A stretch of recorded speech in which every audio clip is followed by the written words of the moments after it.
Hi friends, welcome back to my YouTube channel Galaxy tutorial. आज के video में हम लोग क्लास 10 के मैथ्स के चैप्टर 14 जो कि स्टैटिस्टिक्स है उसके एक्सरसाइज 14.4 के क्वेश्चन नंबर 1 को सॉल्व करेंगे। क्वेश्चन नंबर 1 जैसा कि आप देख सकते हैं, the following distribution gives the daily income of 50 workers of a factory.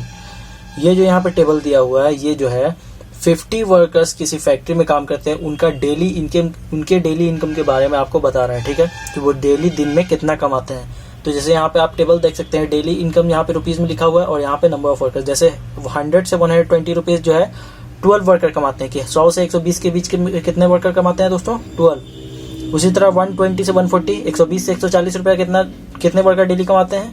14 workers. इसी तरह बहुत सारा दिया हुआ है।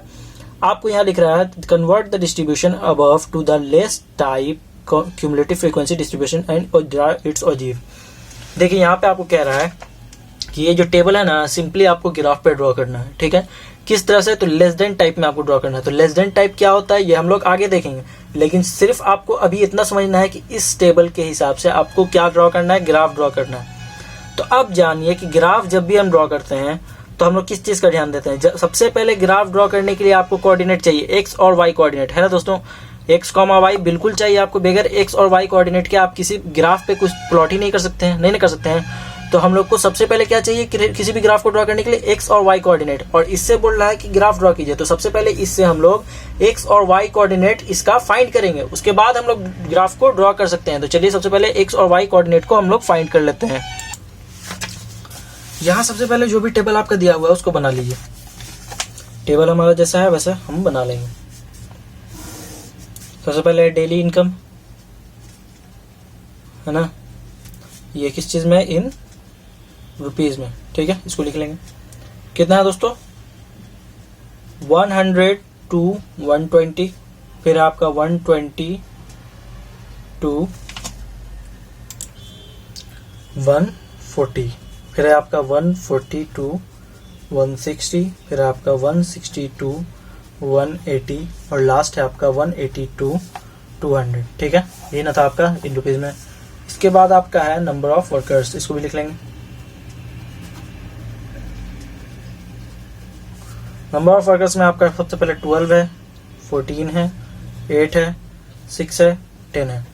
और हम जानते हैं कि इस जो है स्टैटिस्टिक्स का जो टेबल बनता है उसका जो सेकंड वाला होता है ये हमेशा फ्रीक्वेंसी होता है। ये कौन सा होता है? फ्रीक्वेंसी होता है। अभी बहुत देर से हम लोग पढ़ रहे हैं, 14.1 पर है, 14.2 पर है, 14.3 पर है, सब में ये क्या था? सेकंड वाला लाइन फ्रीक्वेंसी था। तो यहाँ पे ये फ्रीक्वेंसी होगा।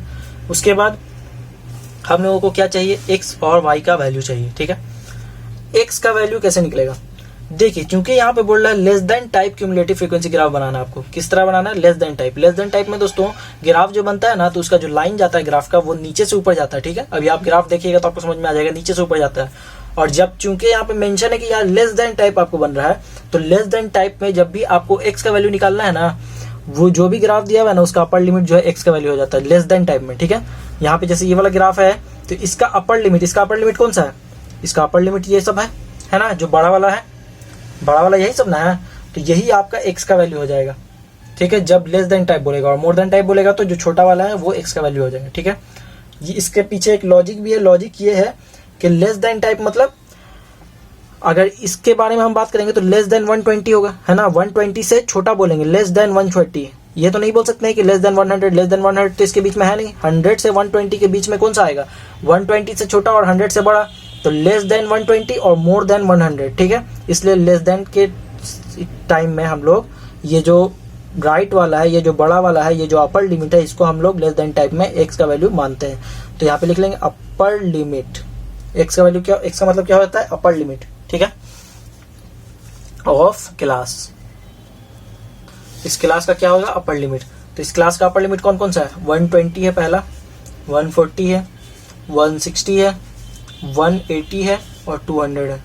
ये सिंपल है कि आपको एक्स का वैल्यू मिल गया। अब हम लोग क्या करेंगे? वाई का वैल्यू चाहिए, क्योंकि कभी भी कोई ग्राफ बनाएंगे तो एक्स और वाई का वैल्यू सबसे पहले चाहिए हमको, तभी हम लोग ग्राफ पे पॉइंट को ड्रॉ कर सकते हैं। तो यहाँ पे वाई का वैल्यू कैसे निकलेगा? वाई का वैल्यू निकलता है क्यूमुलेटिव फ्रीक्वेंसी, जैसे हम लोग जानते थे क्यूमुलेटिव फ्रीक्वेंसी जैसे निकलता था वैसे यहाँ पे वाई का वैल्यू निकालेगा। ठीक है, क्यूमुलेटिव फ्रीक्वेंसी जैसे निकलता था वैसे यहाँ पे वाई का वैल्यू निकलेगा। तो क्यूमुलेटिव फ्रीक्वेंसी कैसे निकलता था? देखिए, क्यूमुलेटिव फ्रीक्वेंसी से निकलता है। फ्रीक्वेंसी हमारा यहाँ है, सबसे पहले जो फ्रीक्वेंसी में पहला नंबर है वही क्यूमुलेटिव फ्रीक्वेंसी का पहला नंबर होगा, तो फ्रीक्वेंसी में पहला नंबर 12 था, क्यूमुलेटिव फ्रीक्वेंसी में पहला नंबर 12 हो जाएगा। उसके बाद हम लोग क्यूमुलेटिव फ्रीक्वेंसी के पहले नंबर में जितना भी है उसमें सेकंड वाला फ्रीक्वेंसी ऐड हो जाता है। जैसे 12 है यहाँ पे, तो यहाँ से ये ऐड होगा, उसके बाद यहाँ आएगा। देखिए जैसे, देखिए कैसे, ये 12 है, आपको सेकंड क्यूमुलेटिव फ्रीक्वेंसी चाहिए कि इसका क्यूमुलेटिव फ्रीक्वेंसी क्या होगा, तो इसके लिए आप लोग को इसको जो है इसमें ऐड करना पड़ेगा फ्रीक्वेंसी में। फर्स्ट वाला क्यूमुलेटिव फ्रीक्वेंसी को सेकंड वाले फ्रीक्वेंसी में ऐड करना पड़ेगा। 12 + 14 जो भी आंसर आएगा वो यहाँ पे क्यूमुलेटिव फ्रीक्वेंसी लिखाएगा। तो 12 + 14 क्या हो जाएगा, 26 हो जाएगा, तो मतलब सेकंड वाला क्यूमुलेटिव फ्रीक्वेंसी 26 होगा। उसी तरह फिर इसको यहाँ जाना है, फिर यहाँ, ठीक है, 26 + 8, ठीक है, 26 में 8 जोड़ेंगे, जो भी आएगा यहाँ पे लिखा जाएगा। तो 8 + 6 14 34 हो जाएगा, ठीक है। इसी तरह आगे जोड़ते जाइएगा, इसमें 6 को जोड़िएगा, फिर यहाँ आइएगा तो 40 हो जाएगा, फिर 40 में 10 को जोड़िएगा 50 हो जाएगा, ठीक है। ये हमारा y का वैल्यू आया, ये हमारा किसका वैल्यू आया, x का वैल्यू आया, ये वाला x का वैल्यू, ये वाला y का वैल्यू। x और y का वैल्यू हमको पता चल चुका है। x और y का वैल्यू जो भी आया उसको यहाँ पे लिख लीजिए। देखिए कोऑर्डिनेट्स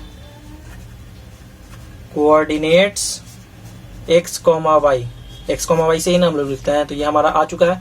पहले वाले के लिए x, y का वैल्यू क्या हो जाएगा, x, y का 120, 12 है ना, x पहले वाले के लिए, y के पहले वाले के लिए, तो 120, 12, ठीक है।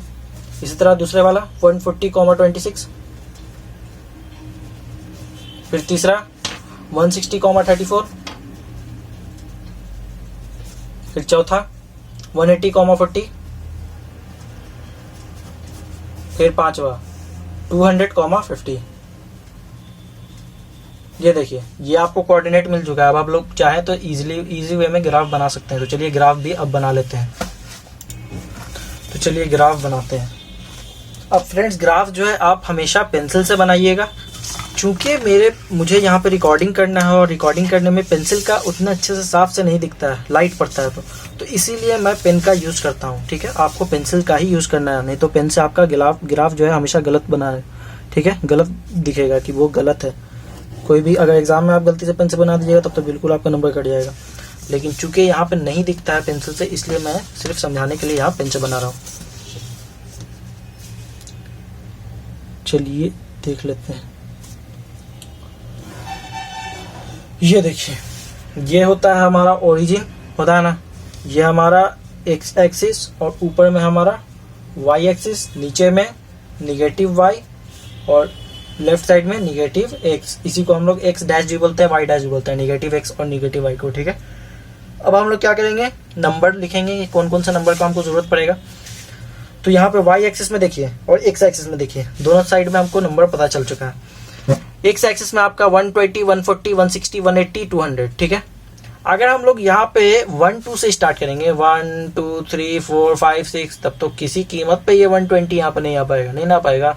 तो यहाँ पे हम लोग क्या करेंगे, 100 से स्टार्ट करेंगे या फिर 120 से स्टार्ट करेंगे। 120 का हमारा यूज है, तो 120 से भी हम स्टार्ट कर सकते हैं, ठीक है। तो यहाँ पे अगर हम 120 से स्टार्ट करेंगे यहाँ पे, तो इसके बाद क्या आएगा 140। अगर 20-20 का गैप रखेंगे, 20-20 का हम गैप रख रहे हैं, तो फिर यहाँ पे 160, फिर यहाँ पे 180, फिर यहाँ पे 200, ठीक है।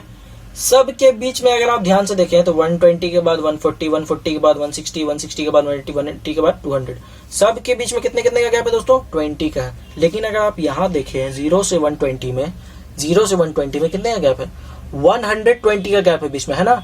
0 से 120 के बीच में 120 का गैप है, मतलब ये सारा गैप इक्वल नहीं है। यहाँ से तो सारा गैप इक्वल है 20 का, लेकिन यहाँ से जो है ये गैप इक्वल नहीं है, नहीं ना इक्वल गैप।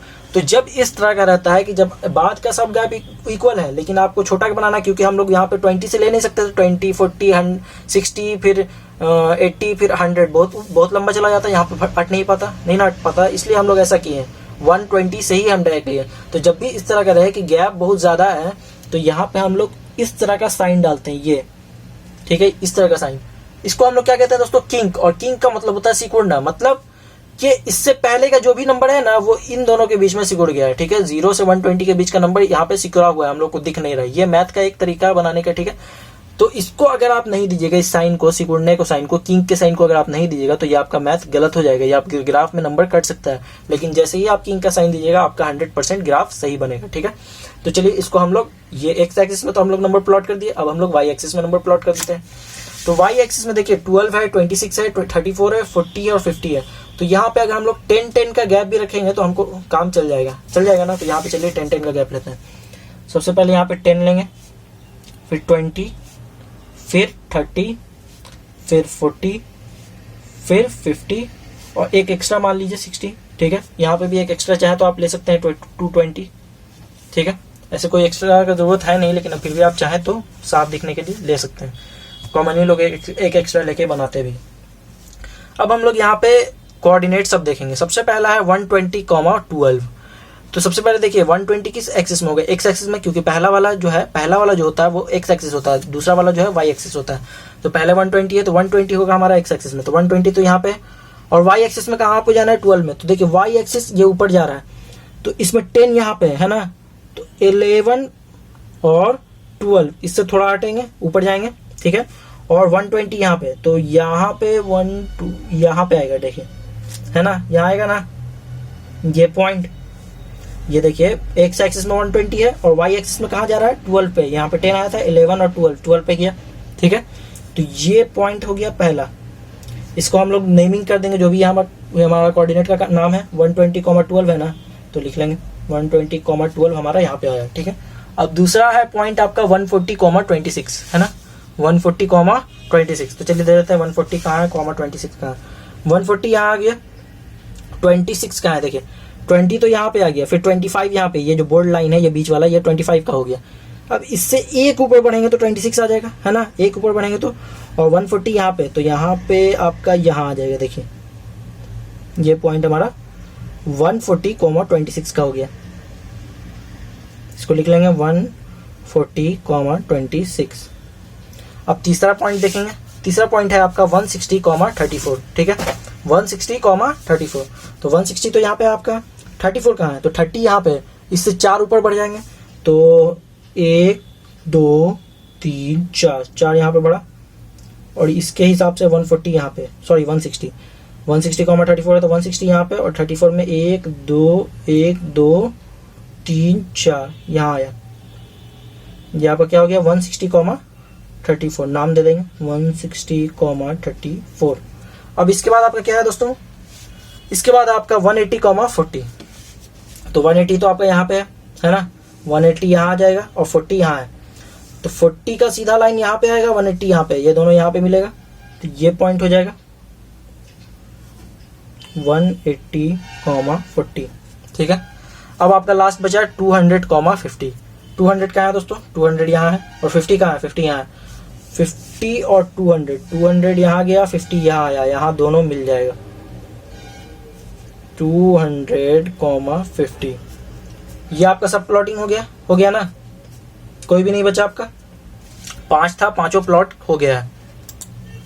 अब ये आपका ग्राफ जो है वो ऑलमोस्ट बन चुका है। देखिए इसको सिर्फ मिलाना है। मिलाएं कैसे, स्केल से नहीं मिलाना है, इसको फ्री हैंड से मिलाना है। देखिए यहाँ से स्टार्टिंग है ना, तो इसको ऐसे ऐसे धीरे धीरे कर करके ऐसे, फिर जाएंगे, फिर ऐसे जाएंगे, फिर ऐसे जाएंगे। ठीक है, फिर ऐसे चले जाएंगे। ये देखिए ये नीचे से ऊपर बनाना दोस्तों, नीचे से ऊपर। ध्यान से अगर आप देखिएगा तो नीचे से ऊपर जा रहा है ना, नीचे से ऊपर जा रहा है।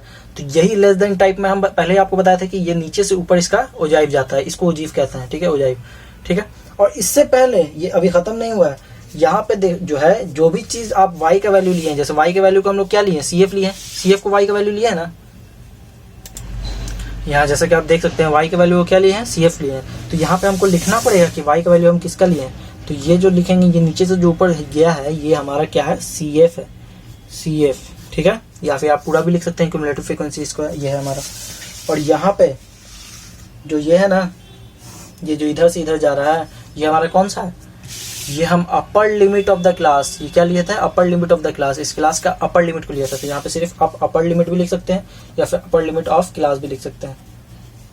ठीक है, सो ये हमारा कंप्लीट ग्राफ बना। ठीक है, ये भी इंपॉर्टेंट है, ये भी इंपॉर्टेंट है। हर एक चीज जो छोटा ये भी लिखा हुआ है, जो ये भी इंपॉर्टेंट है, इसके बगैर भी नंबर कुछ ना कुछ कर सकता है। ये किंग दिए, ये भी इंपॉर्टेंट है। सो ये हमारा कंप्लीट जो है ये 14.4 एक्सरसाइज जो है वो बन चुका, सॉरी 14.4 का क्वेश्चन नंबर 1 जो है ये वो बन चुका है। सो ये हमारा क्वेश्चन नंबर 14 एक्सरसाइज 14.4 का क्वेश्चन नंबर 1 जो है वो कंप्लीट हो गया।